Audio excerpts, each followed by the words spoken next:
తాగటం కానీ అబ్బా కొడితే తాగుతున్నారు. మీరు ఆ మాట మానుకోలేరు. మీరు మానుకోరు, మీరు బాగుపడరు. నేను ఖమ్మంగా మానుకోయండి.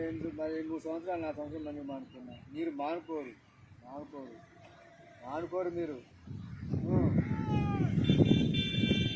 మానుకొని వెళ్ళదు. పెద్ద పద్ధతి చెప్తున్నారు. పద్ధతి కాకపోయినా నిన్న మన ఏం చేసిన, నిన్న మన మంది ఆకలా ఇవాళ చెప్పిన పచ్చిత్తు